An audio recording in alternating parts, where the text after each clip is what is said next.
Consegui um trabalho como promotor de cartão. Aí eu exercia várias funções que não era da minha área, mas eu nunca fui promovido a chefe por conta disso.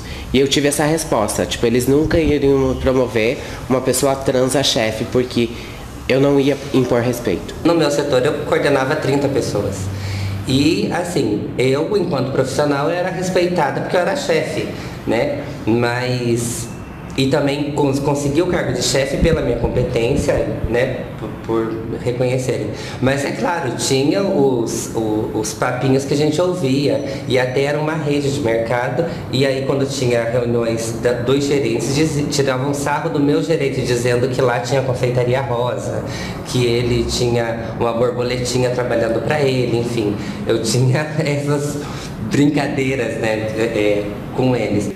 Por exemplo, a partir do momento que eu me assumi trans, porque até então podiam achar que eu era hermafrodita, não falava sobre o assunto. A partir do momento que saiu na mídia nacional e internacional que eu era uma trans mulher, uma transexual, o que aconteceu? Esse ano vai ter eleição para direção. O diretor simplesmente chegou para mim, para a colega também, e disse assim, olha, com vocês eu não quero sair. A partir do momento que você nasce mulher, você já não é assegurada por nada. A partir do momento que você, como mulher, quer ter um espaço na sociedade, você fica ainda mais à mercê dessa sociedade. Então imagina a trans. Como fazia 2 semanas que tinha começado as aulas, ainda não tinha carteirinha, né, para presença, essas coisas. E passava uma lista de presença. O nome de todo mundo, passava por todo mundo. Aí o pessoal olhava assim, não tinha nenhum Douglas. Tinha um outro nome lá, novo só. Aí o pessoal percebeu. Aí ficavam perguntando, fazendo piadinha. Na educação física, fazendo piadinha. E o meu maior medo era violência física. Então, até na educação física, assim, eu evitava de me enturmar e jogar junto, entendeu? Porque o pessoal é bem cruel mesmo.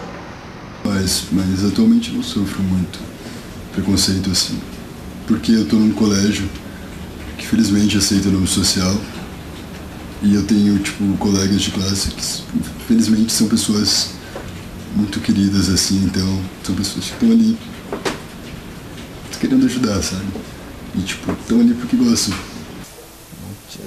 O problema maior, assim, que geralmente eles dizem que aceitam o teu nome social e tal, mas não podem mudar no sistema. E isso que acho que complica tudo, porque daí sempre causa constrangimento, porque sempre aparece numa relação e sempre vai aparecer, né, um papel e todo mundo vê. E isso eu acho que é uma dificuldade desnecessária, assim, que a gente passa, constrangimento. Já levei números, já fiz meu tratamento, já levei meu laudo psicológico, mas mesmo assim eu não consegui ainda, sem sucesso. Eu juntei toda a documentação, foto da minha infância, carta da minha mãe dizendo como foi a minha infância, carta do meu esposo, tudo, meus currículos de trabalho, tudo, mas eles, na verdade, eles quase nem leram o processo. Só chegou lá e eles falaram, não é aqui, é na vara de família, e eles cancelaram o processo, tipo, eles não simplesmente só mandaram pra lá, eles cancelaram. E quando eu cheguei lá pra audiência do meu nome, eu vi lá muita empresa brigando por dinheiro, sócio brigando com outro, empregado botando a empresa no pau, sabe? Eu falei, gente, é tudo por dinheiro que eles estão brigando aqui. Será que eles vão entender que o meu caso não é um negócio financeiro?